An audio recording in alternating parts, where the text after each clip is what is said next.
అలయన్స్లో ఇబ్బందులు లేవా అంటే కొన్ని ఉన్నాయి.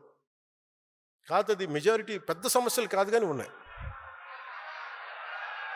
నేను అర్థం చేసుకోగలను అదంతే, కానీ అది మీరు నాకు తెలియదు అని మటుకు అనుకోకండి. నాకు తెలుసు మెజారిటీ బాగానే ఉంది, కానీ అక్కడక్కడ కొంచెం సమస్యలు ఉన్నాయి. ఆ సమస్యల్ని మేము ఒక కమిటీ చూసుకుంటుంది.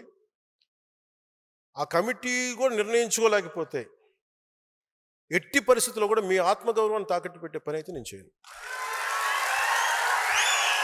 ఎందుకంటే నేను మాట ఇచ్చాను, ప్రజల తాలూకు సుస్థిరత నిలబెడతానని. కానీ మీరు ఇబ్బంది పడి, మీ ఆత్మగౌరవానికి మీరు ఇబ్బంది పడి, గౌరవం లేని చోట మీరు ఇబ్బంది పడకుండా చూసే బాధ్యత నాది. ఎందుకంటే ఎందుకు నేను చెప్పగలను అనుకున్నప్పుడు, నేను మద్దతు ఇచ్చినప్పుడు చాలా త్రికరణ శుద్ధిగా ఇచ్చేస్తాను. I expect the same. ఎందుకంటే నేను నమ్మినప్పుడు నేను అంత గుండె కవాటాలు తెరిచేస్తాను, నేను నిలబడతాను. మీరు కూడా అలాగే ఉంటారు. కానీ మీరు ఇబ్బంది పడుతున్నప్పుడు ఆ బాధ నాకు తెలియదు అనుకోకండి, తెలుసు. కానీ నేనేంటంటే దాన్ని ఎంత సరిదిద్దుతాం, నిలబడుతుంది.